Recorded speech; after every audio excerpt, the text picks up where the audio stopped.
প্রিয় ফেসবুকবাসী সবাইকে শুভেচ্ছা জানাচ্ছি আরও একটি নতুন ভিডিওতে। আজকে ছুটির দিনে আরও একটি ঘোরার মতো একটি জায়গায় গিয়েছিলাম, সাথে ছিল আমার সহকর্মী।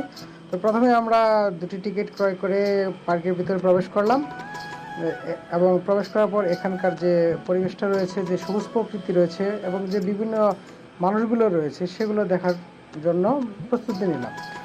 তো শুরুতেই একটা সাইড দিয়ে যাচ্ছিলাম, এক পাশ দিয়ে। তো সেখান দিয়ে হাঁটার মতো যে রাস্তাটা রয়েছে সেটা সত্যি খুব মনোমুগ্ধকর ছিল এবং খুবই শান্ত প্রকৃতির ছিল। যদিও আজকে শনিবার ছিল, মানুষের আনাগোনা খুব একটু কম ছিল, তারপরেও বেশ কিছু লোকজনের দেখা মিলে এবং কি মানুষ এনজয় করতেছে, ঘোরাফেরা করতেছে। তো সেই প্রেক্ষিতে আমরা ভাবলাম যে একটু ঘোরাফেরা করে নেই, একটু ভিডিও করে নেই আপনাদের দেখানোর উদ্দেশ্যে। তো সেই অনুপাতে আসলে ভিডিওটি করা। সাথে আমার সহকর্মী ছিল, উনি কিন্তু খুবই আনন্দ উপভোগ করতেছিল, দেখতে তো পাচ্ছেন। আরেকটা মজার বিষয় হচ্ছে এখানকার যে মাছগুলো রয়েছে, যে রঙিন মাছগুলো রয়েছে, এগুলো সত্যিই খুব দারুণ। তবে এদেরকে খাবার দিলে এরা খুব কাছে চলে আসে।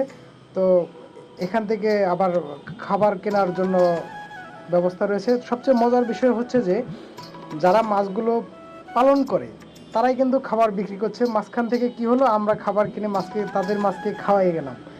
সত্যি বিষয়টা অন্যরকম লাগলো বা একটু বোকার হয়ে গেলাম মনে হলো। যাই হোক, ওই পাশ দিয়ে একটু ঘুরে ঘুরে দেখলাম এবং দাঁড়িয়ে কয়েকটা ছবি উঠে নিলাম। দেখতে পাচ্ছেন প্রাকৃতিক একটা ঝর্ণা তৈরি করা হয়েছে।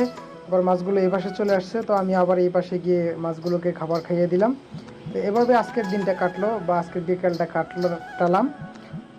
তবে মুহূর্তটা সত্যি খুব আনন্দের ছিল। আর মাছগুলো অনেকটা বড় সড়ো এবং অনেক রকমের বিভিন্ন কালারের, বিভিন্ন রঙের যে মাছগুলো রয়েছে এগুলো দেখতে খুব সুন্দর লাগছিল। পানিটাও অনেকটা পরিষ্কার বা স্বচ্ছ ছিল। তো এখানে অনেকেই এই মাছের সাথে ছবি তুলছে। আপনাদের কেমন লাগলো ভিডিওটি অবশ্যই একটু জানাবেন।